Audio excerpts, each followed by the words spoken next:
رب العزت نے جو نظام زندگی ہمیں عطا کیا ہے،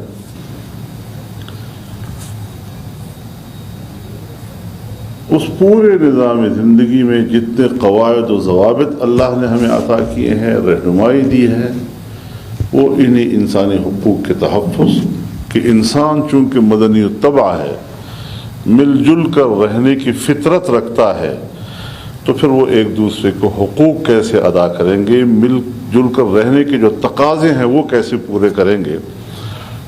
یقیناً اللہ نے ہمیں ایک رحمت کا ایسا نظام عطا کیا ہے کہ اگر ہم اس کو اپنا لیتے ہیں تو پھر تو ہم روئے زمین پر خدا کی خلافت کے مستحق بنتے ہیں، اور اگر ہم اس کو رد کرتے ہیں تو پھر اللہ کی باغی کی حیثیت اختیار کر لیتے ہیں۔ ان دو کے بیچ میں کوئی فاصلہ نہیں ہے۔ دوسری چیز معیشت ہے۔ اب یہ ہماری ترجیحات ہونی چاہیے کہ ہم ملی اور مملکتی زندگی کی ترجیحات کا تعین کریں۔ ہماری حالت تو حضرت یہ ہو گئی ہے کہ ہم مملکتی معاملات میں بھی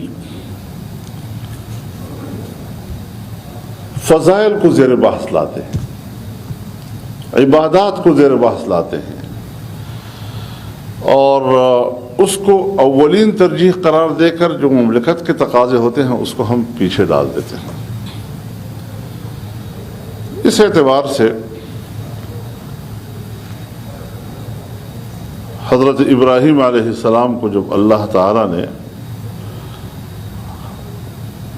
مقام امامت پر فائز فرمایا، ساری زندگی آپ شرک کے خلاف، بتوں کے خلاف، ان کی خدائی کے خلاف لڑتے لڑتے آگ میں ڈالے گئے، کیا کیا مشکلیں آپ پر آئیں، اور وَإِذِ ابْتَلَىٰ إِبْرَاهِيمَ رَبُّهُ بِكَلِمَاتٍ فَأَتَمَّهُنَّ، ہر امتحان سے آپ گزرے اور کامیابی کے ساتھ، تو پھر اس کے بعد آپ کو امامت عطا کی گئی، إِنِّي جَاعِلُكَ لِلنَّاسِ إِمَامًا۔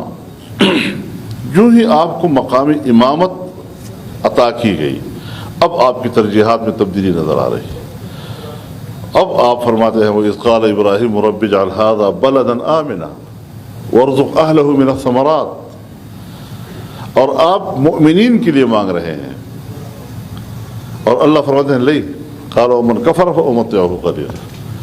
تو یہ جو ایک ملی زندگی میں مسلمان اکثریت اور اقلیت کے برابر کے حقوق کا تصور قرآن کریم نے دیا ہے معیشت کے حوالے سے، اور پھر جب اللہ تعالیٰ کبھی آزمائشوں میں مبتلا کرتا ہے، ضرب اللہ مثلا قریۃ کانت آمنۃ مطمئنۃ یأتیہا رزقہا رغدا من کل مکان فکفرت بانعم اللہ فاذاقہا اللہ لباس الجوع والخوف۔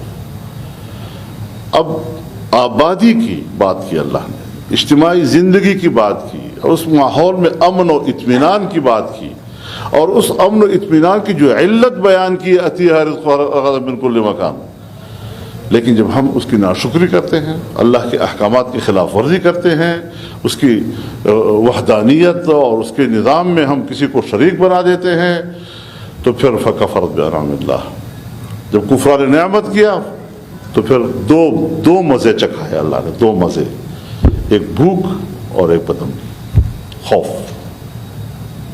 یہ دو چیزوں کا ایک بنیادی کردار ہے مملکتی اور قومی زندگی میں۔ قوموں کا جب آپ امتحان لیتا ہے اللہ وَلَنَبْلُوَنَّكُمْ بِشَيْءٍ مِّنَ الْخَوْفِ وَالْجُوعِ، یا خوف کا ذکر کرتا ہے، بھوک کا ذکر کرتا ہے۔ اللہ تعالیٰ جب پوری انسانیت کے ساتھ عمرانی معاہدہ کرتا ہے تو فَلْيَعْبُدُوا رَبَّ هَٰذَا الْبَيْتِ الَّذِي أَطْعَمَهُم مِّن جُوعٍ وَآمَنَهُم مِّن خَوْفٍ۔ آپ میری الوہیت کو مانیں، خود کو میرا بندہ مانیں، اور میں آپ کو اس کے مقابلے میں امن بھی عطا کروں گا اور آپ کو روزی بھی دوں گا تاکہ آپ کو بھوک نہ رہے۔ یہ جو بنیادی اصول رب العزت نے ہمیں عطا کیے ہیں، ہم نے اللہ سے کتنے وعدے کیے، اور اس کے باوجود ہم ان وعدوں کی خلاف ورزی کر رہے ہیں۔ معیشت کی تقسیم تو اللہ کی ذمہ داری ہے. جب ہمیں پیدا کیا، مل جل کر رہنے کی فطرت عطا کی اور تمام نعمتیں ہمارے لیے پیدا کی، اس کو تقسیم کیسے کریں؟ اہم یقسمون رحمت ربک نحن قسمنا بینہم معیشتہم فی الحیات الدنیا. یہ لوگ ہیں جو اللہ کی رحمت کو تقسیم کریں گے. ہم نے تو دنیا کی معیشت کو ہم نے تقسیم کیا ہے لوگوں میں. ورفعنا بعضهم فوق بعض درجات.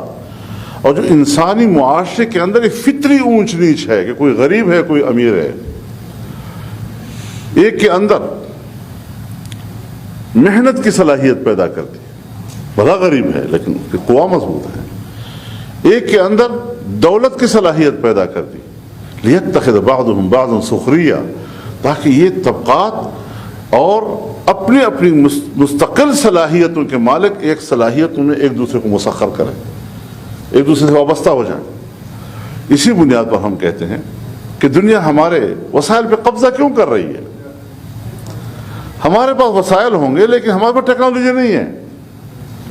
آئیں امریکہ اور مغرب اپنی ٹیکنالوجی لائیں، اپنا پیسہ یہاں انویسٹ کریں، ہمارے ساتھ مارکیٹ کی بنیاد پر سودا کریں، منافع وہ بھی لیں، منافع ہم بھی لیں گے، لیکن ہمارے وسائل پر قبضہ کر کے ہمیں غلام بنانا اور پھر ہم اپنی ہی وسائل میں ان سے بھیک مانگیں، یہ ہے ظالمانہ نظام اور طبقاتی نظام جو اس وقت دنیا میں رائج ہے اور ہمیں حق نہیں دے رہا ہے.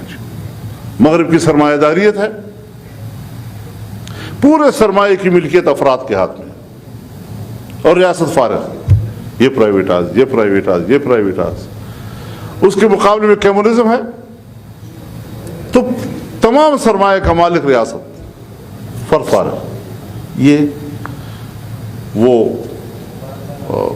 جس کہتے ہیں کہ انتہائیں ہیں اور افراط و تفریط ہے. لیکن اگر اعتدال کی معیشت اور ملی جلی معیشت کو جو لفظ ہم استعمال کرتے ہیں، جس میں فرد کی محنت کا بھی اس کو اجر ملتا ہے اور جس میں ریاست جو ہے اس کی نگرانی اور اس کے اپنے مفادات بھی ہوتے ہیں، سب کا تحفظ کرنے والا اگر ہے تو وہ قرآن کریم کا وہ نظام ہے معیشت کا جو آپ کو عطا کیا ہے. اور جناب رسول اللہ صلی اللہ علیہ وسلم کی تشریحات